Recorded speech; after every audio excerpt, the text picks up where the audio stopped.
Hi, and welcome to today's video where we're going to paint lines. I'm going to show you a little bit about kind of like building trees and just painting lines. Like, I think a lot of people struggle with, how do I get fine lines? How do I get a lot of little lines? Like, how do we get the paint to look in these ways that you might see a painting and go, how did they do that? So hopefully this explains some of how we are getting the lines and the textures, the brush choices, and the kind of the why behind that with the acrylic paint. Hi, I'm Wendy Anderson. I've been teaching beginners how to paint with acrylics for over 10 years.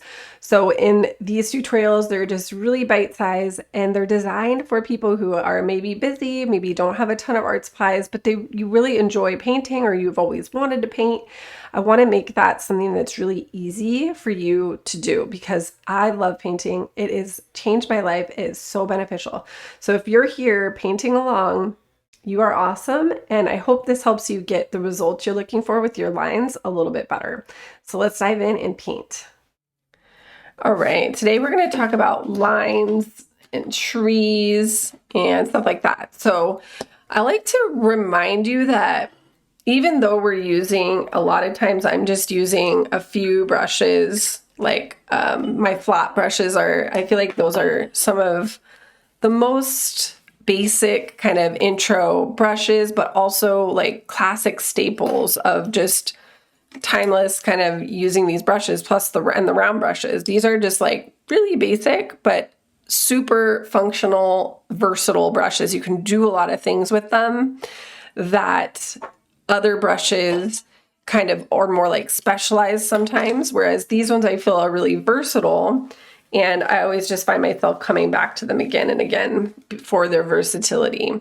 But today we're going to look at some maybe other tools and approaches to creating lines and trees. So brushes don't always have to be the only thing you use. But what I see a lot, and I choose the medium square brush a lot to do trees and lines. And then sometimes I'll accompany it with a smaller round brush. And I'll show you the difference. So let's just use black. And loading the brush is huge. You want to make sure it's clean and dry and you actually have like a relatively new, nice brush, because if you don't, like if I have this brush, notice how it's like splayed out. This honestly, even if you take care of your brushes, even though I kind of did not because I got paint stuck here, but no matter what, acrylic paint doesn't always come out, no matter even if you do clean it. You just have to get new brushes every like once in a while. So I keep some old brushes because some of the techniques, this one's kind of frazzled, but just notice how if I get it wet and then squeeze the bristles together and then lay the brush flat and pat the paint on like that, it comes together and it's workable, okay? But like a brush like this where you can actually see the dark paint right where the metal is here at the ferrule, this right here is gonna, like it's stiff, I can't really move it, and then the brush kind of sticks out. Like if I do that with this one, it's still gonna be puffed up a bit, like even with the doing the same thing. So you can kind of tell, are the bristles stiff? Like these ones are stiff. These are sad brushes, but I keep some old brushes because sometimes those come in handy for techniques like scrubbing or, where you kind of don't really need a nice shaped brush to do the technique. But if you do need to do like some fine lines or whatever, I recommend using like your newest, nicest brush because you actually want to get fine details, okay? So that's number one. And we're also, again, loading it where we pat it flat.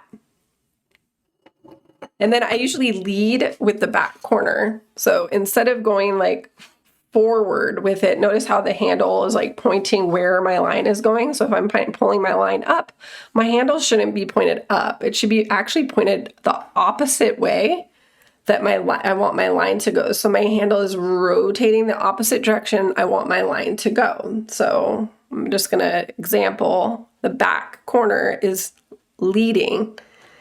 It's leading the show. So see how I can pull like that? And then I can get some really nice fine details. So practice pulling the brush that way. That I find is really helpful because even if I am really careful and I go forward like that, where my handle is leading and my front corner is leading, it's just a lot harder to get control over the pressure. And my brush stroke end up being kind of wiggly and not as sharp. So I find that really helpful. So if I'm painting, say I'm painting like a classic tree where I want it thicker to thinner, I'll push a little harder and then I'll wiggle and release pressure. But remember that my handle starts to go back and then I start to lead with the back corner. So this is how I get the thicker to thinner.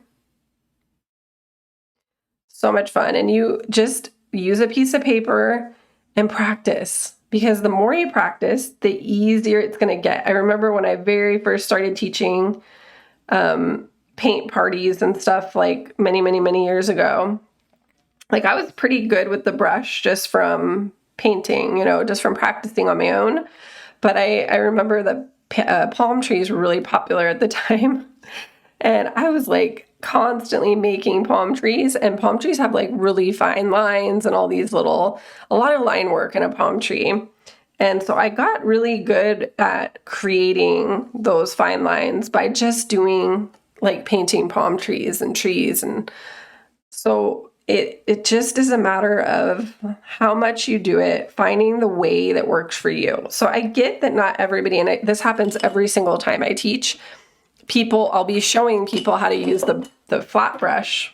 And again, the reason I do it is because this can hold more paint, and the shape of the brush is already a line. It is a line. The tip of the brush is a little line, a straight line. Now the round brush, the tip of the brush is not a line, it's a point. So even though this is smaller and we think, oh, this is going to be easier to get a thin line, it's actually harder. So in practice, like you can twirl the brush in there, make sure your bristles pull together. I can come in and I can, again, I'm not pushing very hard, but the thickness of my line isn't really any thinner with the small brush than it is with the medium square, and it runs out of paint quicker. The only time I find this helpful is if I want to create really windy branches that wiggle and or that are short. So that is helpful because, again, those wiggly lines are a little trickier to get with the square brush because it's already a line. And if you don't want a line, you want to wiggle, that's a little bit of a different situation. So you just have to know what you're going for. If you're going for a long, thicker to thinner fluid line, a brush that's shaped like a square, or even a shader brush, if it's okay if it's on an angle, but it should be like the tip of the brush itself is a line. So that works better, okay? Now, the other way you can paint lines, and this is, Bob Ross would do this a lot, he would use a palette knife. You can just dip a palette knife or a card. Like, see how I've got a card? And then you just almost use it like a stamp. So you could create branches and lines with a palette knife. You're just using the edge. You just have to dip it in more often. It is not my favorite way. It is for certain things. Like sometimes I like using a palette knife because it gives you these kind of the look that's kind of hard to get with the brush sometimes. But it's a lot harder to control. And it's like harder to get curve, like you're really going to be getting like straight lines, but it looks cool sometimes. Like if that's what you're going for, like you really want just a thin straight line, then come in with like something that has a sharp edge, like a palette knife or a card, and just use it like a stamp. Okay, so that is something that's super fun. Now, another way, and I know there was a question from Lisa where you wanted to have lots of thin lines like close together. Now, this is fun because this is where you could use one brush that is splayed out a bit to create that look, which it might be what you're seeing sometimes when you're trying to do it manually, when really it's happening organically with a brush that's just got bristles splayed out. So a lot of times you use this kind of technique for grass. Now, this is how you can turn your medium square brush into almost a fan brush, where you pull the bristles apart and you can see the little gaps between them. And then you're getting the paint just on the tip of the bristles lightly. So it's not like too full, because if it was too full, your bristles would pull back together with the fluidity of the paint. So now I have lots of tiny little paintbrushes essentially at the end of this one brush. And then I can go in and say I want to put grass at the base of my tree. I can just pull that up and it creates all these little tiny lines. And that's fun to play with and practice. So see how you get the look of lots of little lines when really it's just one brush. Just push and flick up and release pressure as you go up. And you don't have too much paint on there, but it looks like, oh my gosh, like it's a bunch of tiny little lines, but really it's just one brush that's been splayed out to create lots of tiny little brushes. Now that's what a fan brush essentially is, especially if you have a stiffer bristle on your brush. So I'll show you how that works with a fan brush. So again, you come, maybe I want to put some grass down. I just take that brush, push and flick, and then there you have it. Lots of little thin lines together, creating what might look like grass. Now this technique doesn't really hold for like really long lines. Like notice how I can kind of pull it up far, but it gets really, what's the word? Faint. But this is great if you wanted to create like a palm tree frond and you wanted it to be a lot like quicker, then you can get something like a fan brush. Again, you can turn that medium square brush into almost a fan brush, or you can get a fan brush. I mean, like, if that's going to serve you in what you're trying to do, get it. So I always tell people, start with the basics because you want to just understand the paint. What happens when you mix them? How does this most essential basic brush work? Just how much water do you need to mix it? Like all of these things should come first, because if you don't know how to do that, coming into a more complicated technique, it's almost like you're like skipping the foundation, and then everything that you build off that will probably could limit your understanding of what you're doing and what's happening. And so you want to just make sure you understand like the really couple of essential things, then be like, okay, now maybe I struggle using a brush like this to do whatever, get a line or whatever. Then experiment and see what works for you and what you like the results of the best. But see how I could just take the big brush and I could do something similar that I did with the fan brush with that. So see how I'm getting these little tiny lines, like little, so it's just another way to use it where you're like, instead of loading the brush up, you're allowing the brush to become many little brushes by letting the paint just be on the tips and then just sweeping it in gently. I love doing this. It's so fun. So a lot of times, like, again, like I feel like this is great for grass and all that good stuff. And the bigger your brush is, the more little tiny paint brushes you have to do the work for you. So it's almost a cheat code for getting lots of little lines all at once. But again, the round brushes are okay for lines. It's just not my favorite. You're just going in, barely rolling the paint on the tip, and then pulling those lines.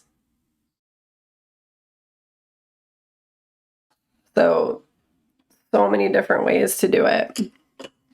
But the fan brush could be a really fun thing to play with. You could use it like on its edge to create a line. And then you could also come in and then tap in like a pine tree or whatever. And it's like almost instant because the brush is so big and you can get really crazy with all the tapping and whatnot. So that's fun to do. So I feel like sometimes we need to experiment with different brushes and tools. And sometimes we need to just understand what we're trying to do and then to find the way that is the most fun and works the best for each person, which could be a little different because you can paint a pine tree with a fan brush like that in 2 seconds, or you can go in with a tiny little round brush and spend like a couple hours painting that. So it's like, What are you trying, like, is that, if that's fun for you, that's not wrong. So again, I want to reiterate, nothing's really wrong with how we approach doing things, or there is no right way. I'm not going to come in and say, you have to do it this way. I'm going to rather show you what it is and how the tools can create certain things. And then you have to find what works and feels fun for you. And that's going to be your best approach moving forward. But don't be afraid to try different things, even if I personally am not doing that. That's okay. Like, even if you have a person that you love their paintings and you're like, oh my gosh, they're amazing. And I'm not even talking about me. I do this too sometimes, like where I find a person that I really like love their work and think it's great. But I always remember, like, just because they did this process to get that doesn't mean that's what my art has to be. And as a matter of fact, it should be different. So I encourage that quite a bit. Like, try to experiment, play, and find what works for you to create whatever kind of texture things you're looking for. Because no matter what, the way I express is going to be different. But what I want to do for you is break down what's happening with the paint so that you can find the way to express that for you and feel confident about that, because you got to just trust yourself too and go for it. Okay. So with that said, I hope this was helpful. Thanks for painting along and getting some practice in. Just practice. If you don't have a lot of time to paint, just spend some time just painting some lines, paint some trees on a piece of paper. Do that instead. It should only take you a few minutes. And then at least you did something. You practiced a skill. And that's going to feel like that's going to have an impact. 10 minutes is better than nothing. Okay. So please get it in there, and I'll see you next time.